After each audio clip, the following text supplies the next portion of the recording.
The sermon title today on this Palm Sunday, the Triumphant Entry, and that's no original title. You can pick up about any translation of the Bible and you will find that heading to this passage. In Luke, in most translations, it is called the Triumphant Approach towards Jerusalem. Because if you look at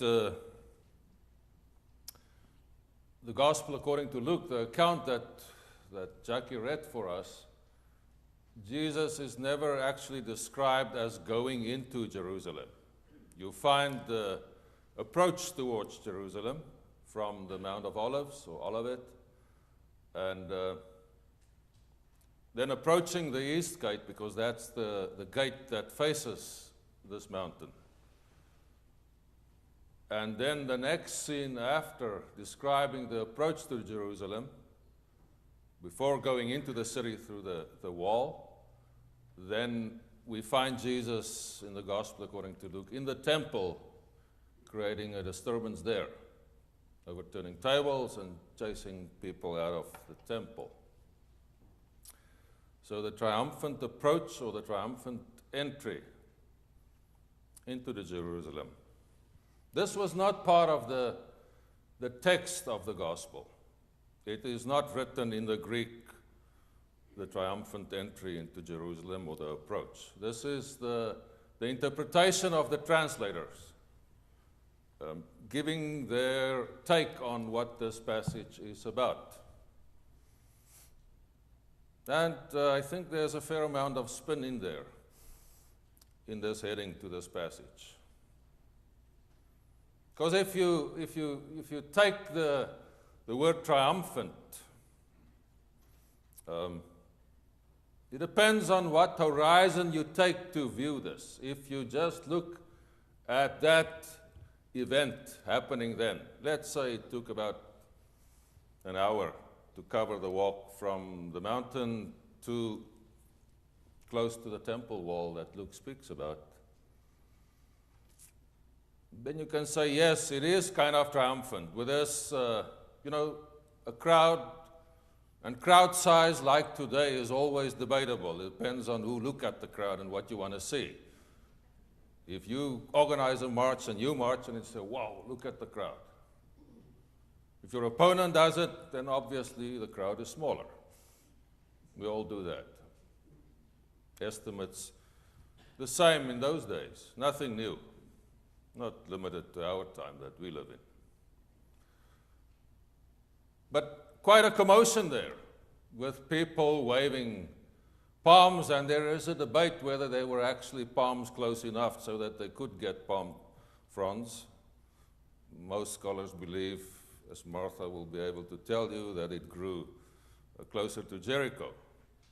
And I can't see a protester, no matter how serious they are, walking all the way to Jericho to pick a palm frond and then come to join Jesus, but let's not go there. Quite a commotion, and one can say this is triumphant. It describes a scene in ancient Israel that I think was fairly common, because this was about the Jewish Messiah, around Passover, approaching the eastern gate, through which traditionally the Messiah would enter into Jerusalem. So this was not a flash mob gathering. This was deliberate on the side of Jesus, very well planned, finally executed with very deliberate motives. Intent, very strong from Jesus' side. Approaching the east gate. The east gate traditionally in the Jewish literature also where the Shekhinah, or the glory of God, would shine through in that east gate. And as I said, where the Messiah would come through into Jerusalem. The time, the Passover, which was a hectic time and a disturbing time traditionally in Jerusalem. The population swelling to quadruple, at least during those days preceding the Passover festival, because all the pilgrims from all over the world would come to celebrate the Passover and then wait for the festival of Pentecost as well in Jerusalem. So, another big crowd for this Passover.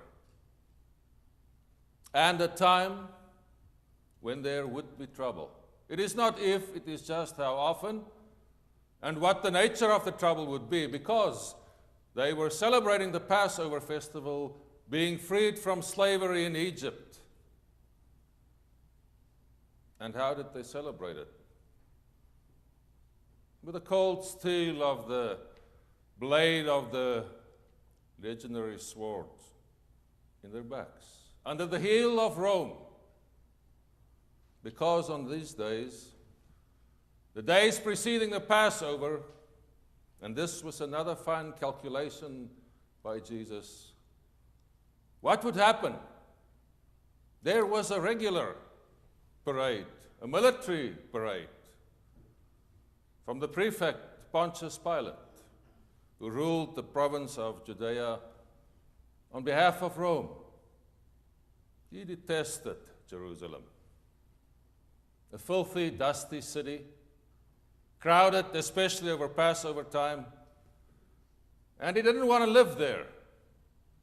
He had his palace in Caesarea Maritima, close to the Mediterranean Ocean, built high so that he could overlook the ocean and get the nice sea breezes, unlike Jerusalem, which was a sweltering and, in his mind, unruly place where the people lived that he despised, the Jewish people. He didn't like them at all. But his presence was necessary there, and on this specific day, he would enter into the city with his own demonstration of Roman power and might, on a war horse, riding in front of the cohorts, the soldiers following him.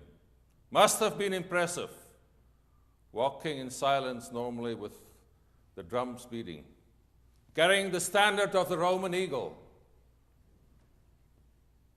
and Pontius Pilate on his horse, trotting in front of them, sending the message, look, this is the might of Rome, this is the empire. If you dare to step out of line, you Jews, especially in these days where I know you will make trouble, we will reckon with you. You will be killed. You will be trampled underfoot. The might of Rome will be coming down on you. And some of you, as an illustration of what happens to troublemakers, will be crucified. That was the parade from the west, as was normally the case. Roman might, military might, demonstrated there. And opposing this, through the East Gate, the parade of Jesus, with his motley crew, gathered around him on a donkey, the symbol of peace and of humility.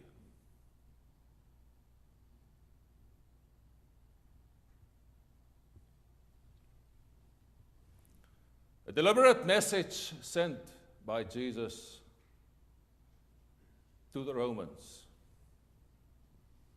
and two kingdoms placed in oppositions, juxtaposed.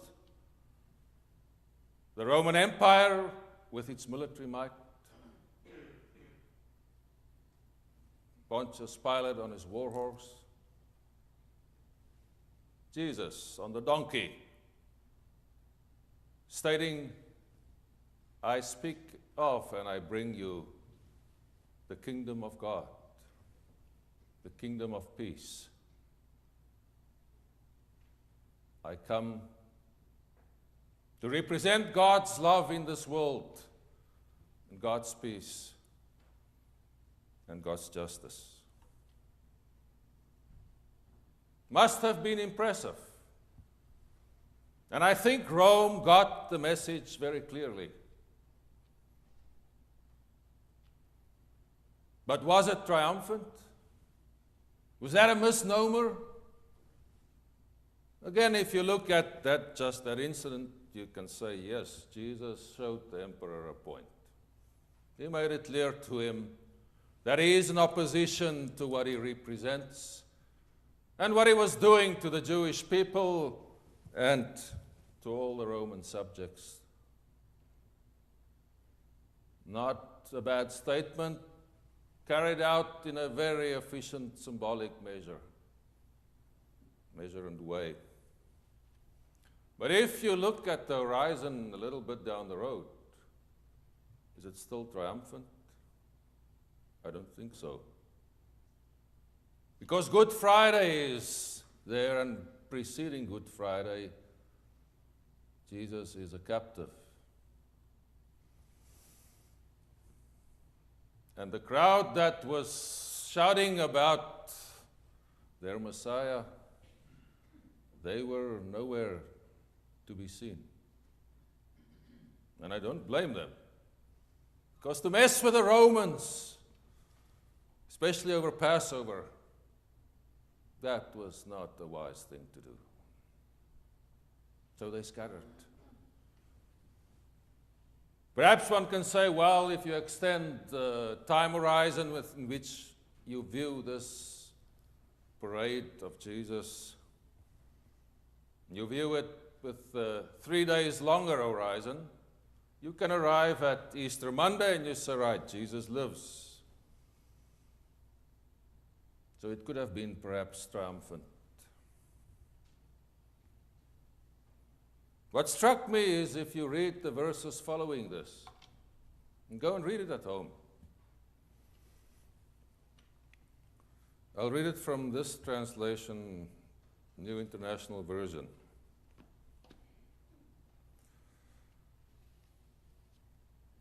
It speaks of Jesus stopping and responding to the Pharisees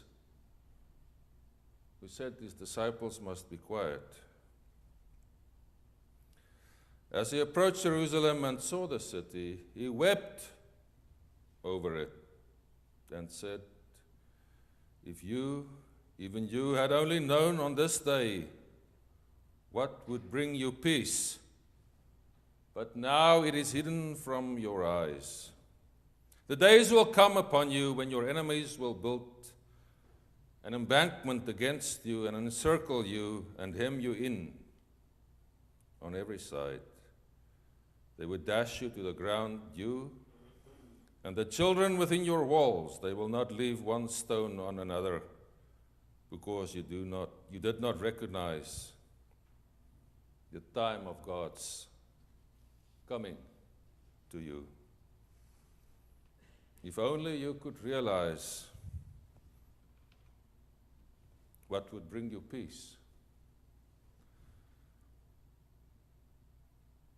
The Gospel of Luke was probably written after the destruction of Jerusalem in the year 70. So one can argue that the Gospel of Luke is looking back at that destruction and describing it, and projecting it here as if Jesus is foreseeing the destruction of the city. That is not what is important. What is important is that Jesus conveys to them, be wise, and open your eyes and open your hearts, open your minds, and come to understanding that to follow Jesus and to follow in his way, that is the way to peace. That is the way to prevent the stones that he's talking about that will shout out from being stones that is the rubble of this beloved city or any other city.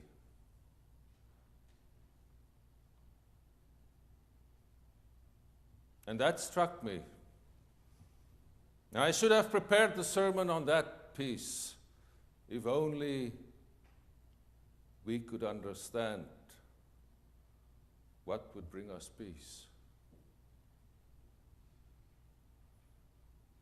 That word is still relevant for us today. That word still calls us, especially us that say we are followers of Jesus. We walk in that parade. We want to oppose all that represents oppression and that represents abuse of power, etc. That word still calls us not to follow the common wisdom, but the uncommon wisdom. That word still calls us, realize this is what brings you peace. And realize this is that prevents the stones that bears testimony to destruction, not to be that of cities. And it calls us to gather the stones and be the stones that build on the keystone of the kingdom that Jesus spoke about and that he put in juxtaposition with the kingdoms of the world. That kingdom of peace and of justice and of compassion. And may we today have the wisdom and the conviction to think deeply and embrace the uncommon wisdom of Jesus of Nazareth and make his teachings our keystone. Respond to the command of love, of making God's wish our priority and expressing that in the world. So whatever horizon we take, to look at our following of Jesus may not necessarily be a triumphant one, as the translators titled this passage, but it may be one of a walking and a following and a leading in peace, with love, and with compassion, so that our city that we inhabit, figuratively speaking and literally, all the cities that we are involved in, may no longer be places of rubble and destruction, but may be architectural music expressed in stones that can withstood the test of time and that can be works of peace that is lasting. May we be able, inspired by the waving of palms and Palm Sunday, to follow in that way, so that we do not weep over cities, but that our city and our structures can be a city on the hill that provides light, where life can flourish. May God lead us in that way. May we follow in that way. Amen.